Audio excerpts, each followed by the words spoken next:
peristiwa itu yang pertama, hadirin yang dimuliakan Allah, Nabi Adam alaihi salam keluar atau dikeluarkan oleh Allah Subhanahu wa taala dari surganya Allah tanggal 10 Muharram.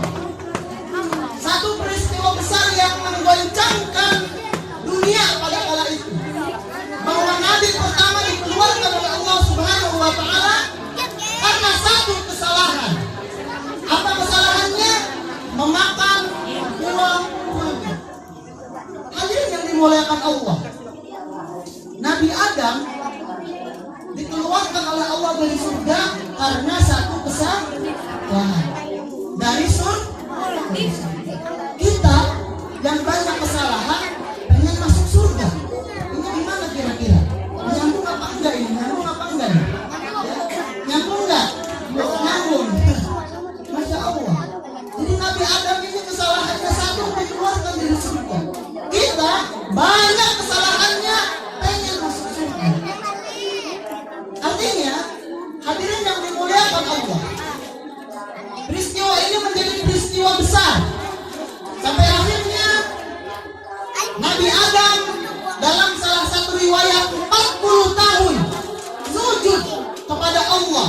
Dalam sujudnya Nabi Adam berdoa kepada Allah, Rabbana zalamna anfusana wa illam taghfir lana lanakunanna minal khasirin.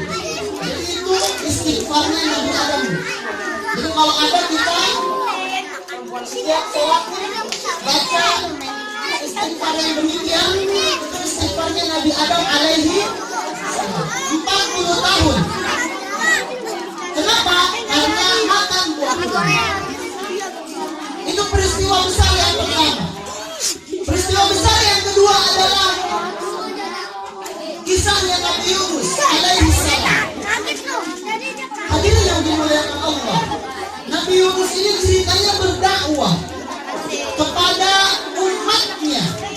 Kemudian kata umatnya, ini umat Nabi Yunus ini memang kurang ajar ini. Nabi Yunus dakwah, tidak ada yang diterima dakwahnya. Sampai akhirnya kata Nabi Yunus, kalau kalian tidak mengikuti perintah Allah Subhanahu wa taala, akan datang azab Allah Subhanahu wa taala kepada kalian. Kata Nabi Yunus ini. Karena tidak mau juga umatnya, akhirnya Nabi Yunus pergi menggunakan kapal meninggalkan kaumnya. Ketika meninggalkan kapal, menaiki kapal dalam rangka apa ibu-ibu sekalian? Dalam rangka kalau nanti datang azab Allah Subhanahu wa taala kepada kaumku, maka aku sudah tidak ada di tempat itu. Artinya, hadirin yang dimuliakan Allah, Nabi Yunus ini sedikit tidak yakin akan adanya janji Allah Subhanahu wa taala, sehingga pergi ke kapal, kemudian pergi dari kaumnya. Sampai akhirnya Allah memberikan peringatan. Diundi itu di kapal, karena kapalnya mogok lama-lama, dicek bensinnya penuh, dicek musiknya, kapal pakai musik enggak ya? Dicek apalagi, pokoknya masih bagus. Akhirnya diundi laut itu, ini ada yang masalah nih kayaknya nih. Yang naik kapal kayaknya ada yang bermasalah. Akhirnya diundi oleh mereka yang ada di kapal. 3 kali undian, nama Yunus ini keluar terus. Akhirnya terlempar ke lautan.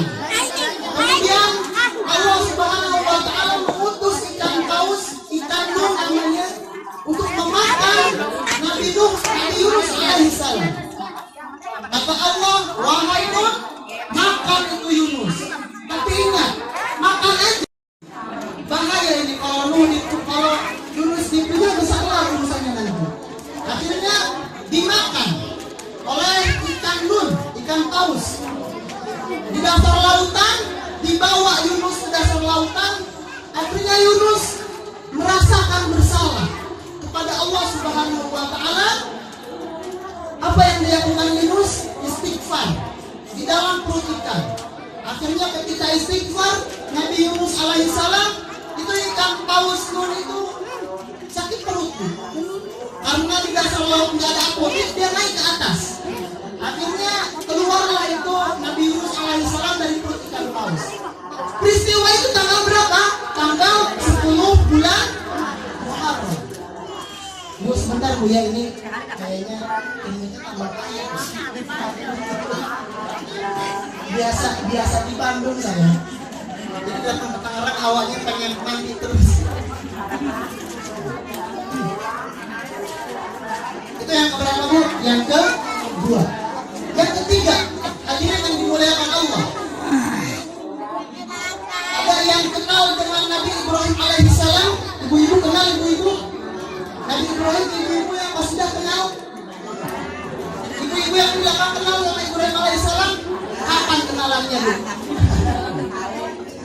Lewat WA, punya nomor WA-nya. Apa Instagram, pernah like-like sama Nabi Ibrahim. Nabi Ibrahim alaihissalam ini adalah bapaknya para nabi. Hadirin yang dimuliakan Allah. Suatu ketika Namrud laknatullah sedang mengadakan rapat besar. Kemudian Nabi Ibrahim ini karena tidak suka akan berhala-berhala yang ada kala itu, dia bawa kampak masuk ke tempat ibadahnya Namrud, dihancurkan itu berhala-berhala yang kecil. Kemudian menggantungkan kampaknya di berhala yang paling besar. Nah, selesai rapat nih, Namrud laknatullah itu datang ke tempat ibadah. Kemudian melihat, wahai anak buahku, kata Namrud, ini kenapa berhala-berhala hancur? Nah, ada salah seorang pasukan yang bilang, wahai Namrud, tanya Ibrahim. Biasanya Ibrahim yang paling tidak suka kalau kita menyembah berhala. Panggil Ibrahim, kata Namrud laknatullah.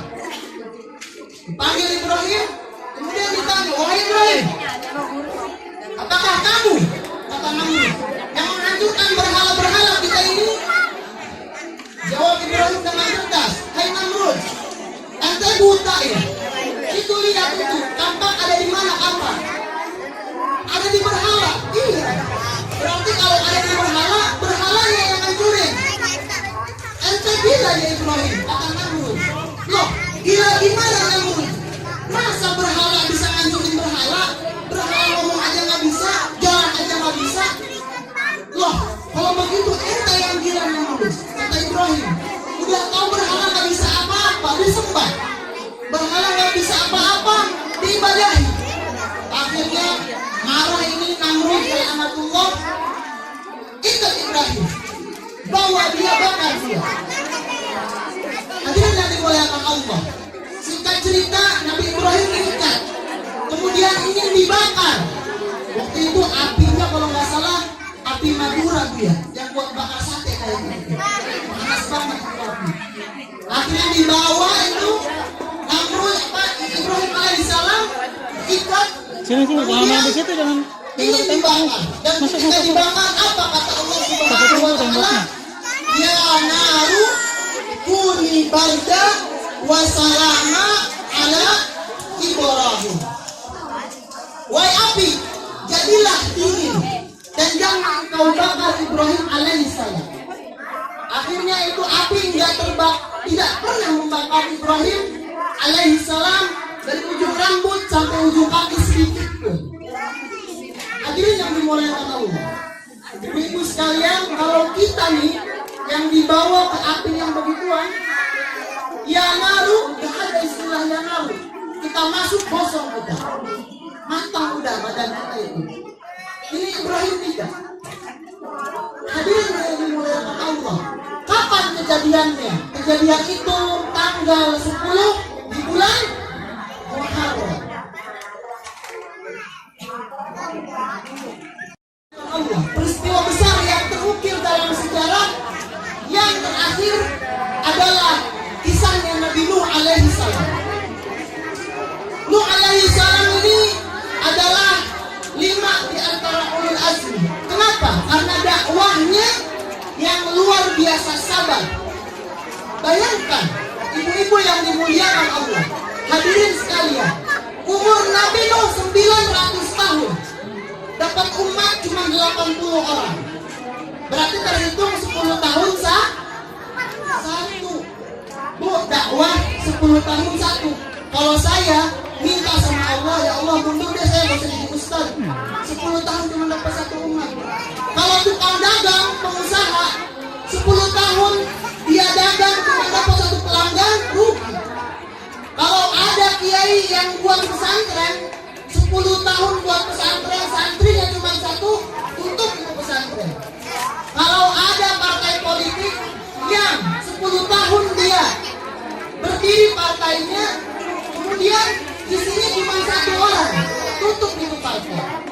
Sekarang Nabi Nuh, hadirin yang dimuliakan Allah, 900 tahun berdakwah cuma 80 orang umatnya. Maka Nabi Nuh berdoa kepada Allah dan minta, ya Allah, ini umatku kurang ajar ini.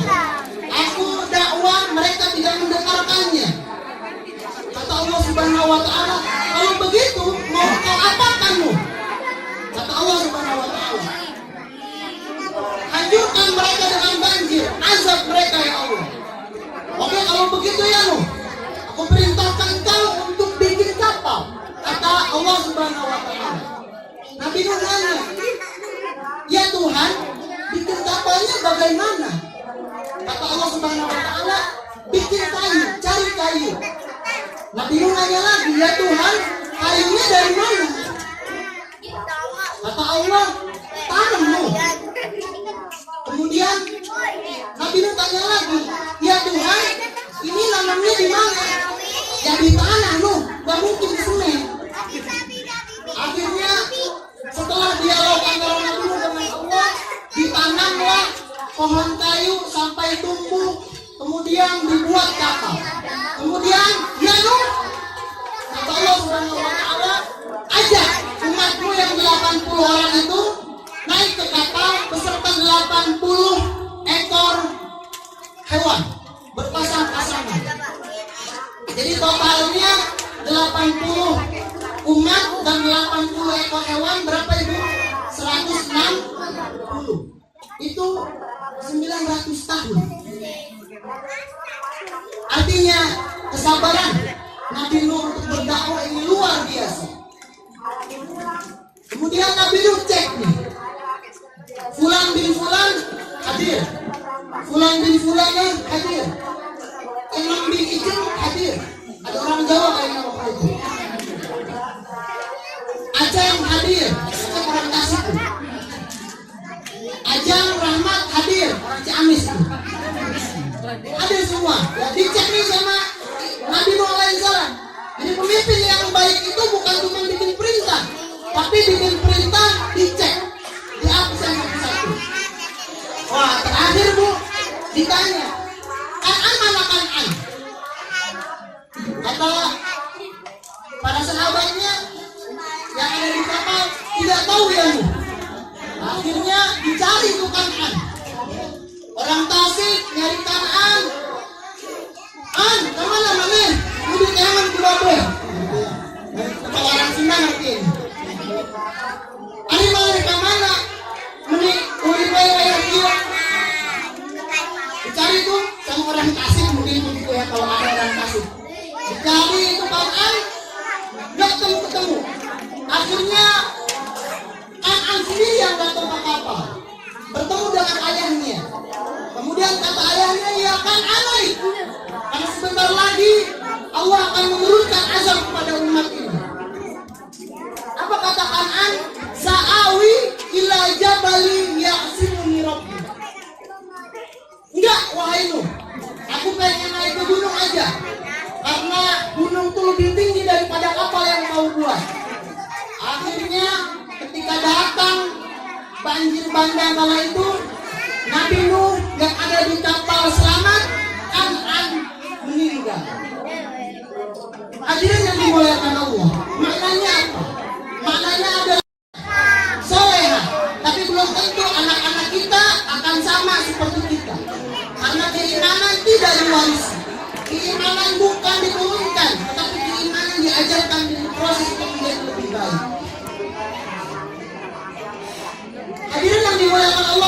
Subhanahu wa Ta'ala. 4. Peristiwa besar di bulan Muharram. Cukup bagi kita menjadikan ini sebagai sebuah pelajaran yang berharga, bahwa setiap nabi diuji dengan ujiannya masing-masing. Begitupun dengan kita hari ini. Punya keluarga diuji dengan tantangan keluarganya masing-masing. Ada yang diuji dari anak, ada yang diuji dari suami, ada yang diuji dari pekerjaan, ada yang diuji dari istri kedua. Ada nggak, Bu? Nggak ada ya? Semoga nggak ada. Banyak ujiannya. Sehingga bagaimana kita memaknai ujian itu? Hadirin yang dimuliakan Allah, hanya ada 3 ujian yang diberikan kepada kita. Ketika kita bersalah menjadi orang yang keluar dari perintah Allah, maka itu disebut dengan nakala. Nakala itu artinya peringatan. Yang kedua, ketika kita baik, ketika kita soleh, kita solehah, kemudian mendapatkan ujian, maka itu disebut dengan cobaan. Yang ketiga, kalau kita kafir, nggak pernah sholat, nggak pernah infak, nggak pernah sedekah, perbuatannya selalu menggunjing orang lain, maka itu adalah azab dari Allah Subhanahu wa Ta'ala. Jamaah ibu-ibu yang dimuliakan Allah, maka pada kesempatan hari ini yang berbahagia ini, bersama-sama kita sedikit berintrospeksi diri, kemudian memohon kepada Allah agar kiranya kita dijadikan oleh Allah Subhanahu wa Ta'ala menjadi hamba Rasulullah, hamba Allah, umat Rasulullah yang dekat dengan beliau nanti, seperti yang digambarkan oleh hadis yang saya sampaikan di awal mukadimah tadi. Seperti jari telunjuk dan jari tengah yang berdampingan, kata Rasulullah. Maka di akhir marilah kita berdoa, tentukan pandangan kita, segenap jiwa dan raga kita mohon kepada Allah Subhanahu wa Ta'ala agar kiranya kesempatan hari ini menjadi kesempatan bagi kita untuk memperbaiki diri di kemudian hari. Allahumma sholli ala sayyidina wa habibina wa maulana Muhammad sallallahu alaihi wasallam. Allahumma ighfir lil muslimina wal muslimat wal mu'minina wal mu'minat al ahya'u minhum wal amwat. Innahu qaribun mujibud da'awat ya qadiyal hajat. Rabbana zalamna anfusana wa illam taghfir lana lanakunanna minal khasirin. Rabbana hab lana min azwajina wa dhurriyyatina qurrata a'yun waj'alna lil muttaqina imama. Rabbana atina fid dunya hasanah wa fil akhirati hasanah wa qina adzabannar. Hadirin yang dimuliakan Allah Subhanahu wa Ta'ala, sekiranya itu mungkin yang dapat saya sampaikan pada kesempatan siang tadi menjelang siang pada hari ini. Semoga yang baik bisa menjadikan manfaat dan tambahan khazanah pemahaman kita, kemudian yang buruk dari saya bisa ditinggalkan, karena kebenaran mutlak dari Allah dan kesalahan mutlak dari seorang manusia yang menyampaikan